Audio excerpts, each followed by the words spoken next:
राधे राधे मित्रों। तो मित्रों, आप लोग राधा किशन के अपकमिंग एपिसोड में देखेंगे कि मित्रों, वीडियो शुरू करने से पहले अगर आप हमारे चैनल पर नए हैं और अगर अभी तक आप लोगों ने हमारे चैनल को सब्सक्राइब नहीं किया है तो चैनल को कर लीजिएगा सब्सक्राइब और बेल आइकन को ऑल पे करके प्रेस कर दीजिएगा, जिससे कि हमारी नई वीडियो का नोटिफिकेशन आपको मिल जाए। तो मित्रों, आप लोग देखेंगे कि राधा कहती है, अब तुम सब लोग जाओ यहाँ से, कृष्ण को भोजन ग्रहण करने दो। और फिर कृष्ण कहते हैं, क्यों, इन सखियों को क्यों भेज रही हो? अभी तो इन्हीं के हाथों से मुझे भोजन चखना है। और फिर कृष्ण कहते हैं, क्यों सखियों, मुझे अपने हाथों से भोजन चखाओगी नहीं? और फिर सखियां कहती हैं, हाँ हाँ। और राधा कृष्ण को देख रही होती हैं। और फिर कृष्ण कहते हैं, खीर तो अच्छी बनी है, किंतु मेरी सखियों के हाथों से ये खीर चख के उसमें मिठास दुगनी हो गई है, अधिक आनंद आ गया बाबा, और खिलाओ ना। और फिर राधा कहती है, मैं यहाँ अपनी प्रेम कहानी को आगे बढ़ाने आई हूँ, यशोदा मैया को प्रसन्न रखने का इतना प्रयास कर रही हूँ और ये यहाँ कृष्ण को बैठकर मोह रही हैं। मुझे अवसर मिलने दो, मैं तो इन्हें कृष्ण के साथ अधिक समय बिताने ही नहीं दूंगी। और फिर राधा चली जाती हैं। और फिर आगे आप लोग देखेंगे कि राधा यशोदा मैया से कहती है, माँ, पूर्ण दिवस आप घर के कार्य संभालती रहती हैं, आपकी सेहत का ध्यान कौन रखेगा, चलिए आइए मेरे साथ। और फिर राधा कहती है, अब आप कोई कार्य नहीं करेंगी, केवल विश्राम करेंगी, और मैं अब आपके पैर भी दबाऊंगी और मालिश भी करूंगी। और फिर यशोदा मैया कहती हैं, अरे नहीं नहीं राधा, घर आए अतिथि से कोई सेवा लेता है भला? और फिर राधा कहती हैं, किंतु मुझे तो सेवा करना अच्छा लगता है, और आप तो मेरी यशोदा मैया हैं, और मैया की सेवा करने का अवसर सौभाग्य से मिलता है। और फिर यशोदा मैया कहती हैं, सौभाग्य तो हमारा है जो तुम हमारे घर आई हो राधा। और फिर राधा कहती हैं, यदि ऐसा है तो आपको मेरी बात माननी पड़ेगी, चलिए अब आपको अपने पैर मुझे दबाने दीजिए। और फिर यशोदा मैया कहती हैं, अच्छा ठीक है, तुम कह रही हो तो पाँव दबा लेती हूँ। और फिर राधा यशोदा मैया की सेवा कर रही होती हैं। और फिर मैया कहती हैं, राधा तुम सो जाओ। और फिर राधा कहती हैं, अब आप विश्राम कीजिए, देखिएगा बड़ी मीठी मीठी नींद आएगी आपको। और फिर राधा जा रही होती हैं। तभी यशोदा मैया कहती हैं, राधा, जो सेवा करते हैं उन्हें आशीर्वाद पाने का भी अधिकार होता है। और कहती हैं, ईश्वर करे तुम्हारी जो भी इच्छा हो वो पूर्ण हो जाए। और फिर राधा सोच रही होती हैं, आप चाहती हैं तो अवश्य पूरी होगी मेरी इच्छा, और मेरी इच्छा यही है कि मैं इस बार कृष्ण से विवाह करके आपके घर की बहू बनूं।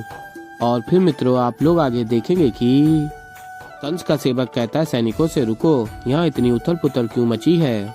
और फिर सैनिक बताते हैं, कुछ समय पूर्व महाराज कंस का संदेश आया है, महारानी अस्थि और महारानी प्राप्ति और जरासंध के साथ लौट रहे हैं, किसी भी क्षण पहुंचते ही होंगे। और सैनिक की बात याद आ रही होती है सेवक को, मैं स्वयं बकासुर का मृत शरीर देख कर आ रहा हूँ, और सोच रहा होता है क्या उत्तर दूंगा यदि महाराज कंस ने कृष्ण के विषय में पूछा तो। और तभी आवाज आती है, सावधान, मथुरा की महारानी अस्थि और महारानी प्राप्ति पधार रही हैं। और फिर सेवक सेनापति कहता है, प्रणाम महारानी अस्थि, प्रणाम महारानी प्राप्ति, महाराज कंस नहीं आपके साथ? और फिर महारानी अस्थि कहती है, महाराज कंस और पिता श्री जरासंध एक उत्सव करना चाहते थे, क्योंकि उनकी अपेक्षा है कि कृष्ण का विनाश हो चुका होगा, इसीलिए वो एक विशेष शिकार पर गए हैं। इसीलिए महाराज से पूर्व वो शुभ संदेश मुझे बताओ, कैसे किया बकासुर ने कृष्ण का वध?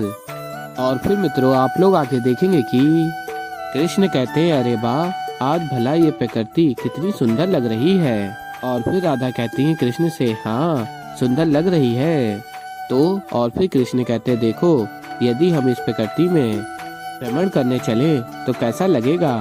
भ्रमण करेंगे, फिर हाट जाएंगे और हाट से कुछ लेकर भी आ जाएंगे। और फिर राधा कहती हैं, क्यों, अभी कैसे ध्यान आया मेरा तुम्हें? कल तो बड़ा सखियों के साथ तुम भोजन ग्रहण कर रहे थे ना, और तुम्हारा स्वाद भी दुगना हो गया था, तो जाओ उन्हीं के साथ भ्रमण करो ना। और फिर कृष्ण कहते हैं, छोड़ो ना राधा, ये क्या छोटी छोटी बातें लेकर तुम बैठी हो? यहाँ मैं तुम्हारे साथ इतना सुंदर समय व्यतीत करना चाहता हूँ, और तुम हो कि ये सब नाटक कर रही हो। चलो ना, तुम आओगी तो मुझे बड़ा अच्छा लगेगा। और फिर राधा कहती है, ठीक है, मैं सज्ज होकर आती हूँ। कृष्ण कहते हैं, मैं भी जाता हूँ, दाऊ के साथ एक छोटा सा कार्य करके आता हूँ। और फिर मित्रों, आप लोग आगे देखेंगे कि कंस का सेवक सेनापति कहता है, क्षमा चाहता हूँ महारानी, किंतु कृष्ण का नहीं अपितु बकासुर का वध हो गया है। और तभी एक महारानी कहती हैं अर्थात कृष्ण सुरक्षित हैं और कहती हैं मैंने सुना कि वो अत्यंत श्रेष्ठ मनुष्य है। और तभी बड़ी बहन कहती है छोटी बहन की छोटी सोच और कहती है आगे तुम ये सुनकर प्रसन्न कैसे हो सकती हो कि तुम्हारे पति का शत्रु जीवित है।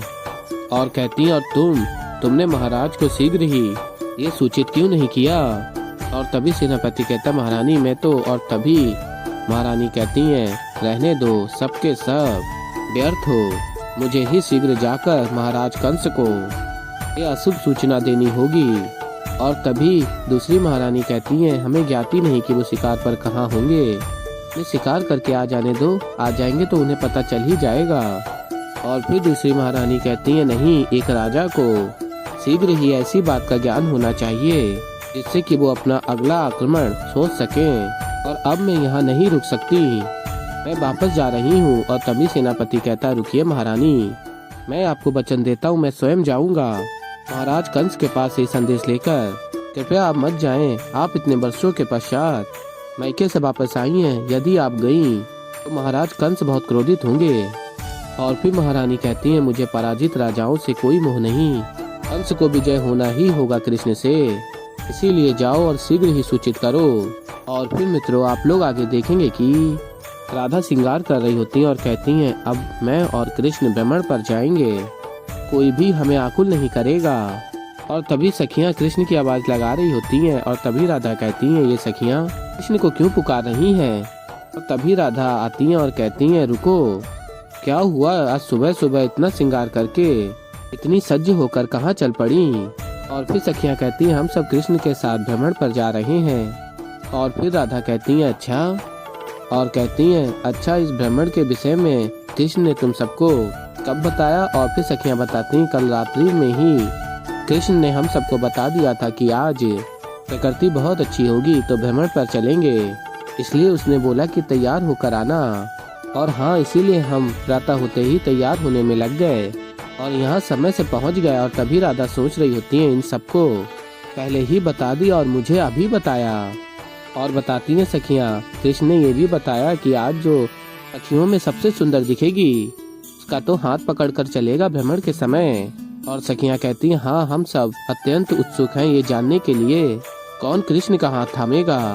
और फिर तभी सखियां कहती हैं क्या हुआ राधा, तुम इतनी आकुल क्यों लग रही हो, कुछ समस्या है। और फिर राधा कहती हैं हाँ समस्या तो है, अब देखो ना कृष्ण ने कहा है कि वो सबसे सुंदर सखी का हाथ थामकर चलेगा, किंतु तुम सबने तो इतना सादा श्रृंगार किया है, कृष्ण को बिल्कुल अच्छा नहीं लगेगा। और फिर सखियां कहती हैं अब हम सब क्या करें राधा। और फिर राधा कहती हैं तुम चिंता मत करो, तुम सब आओ मेरे साथ, मैं तुम्हारा श्रृंगार करती हूँ। और फिर सखियां कहती हैं सत्य में।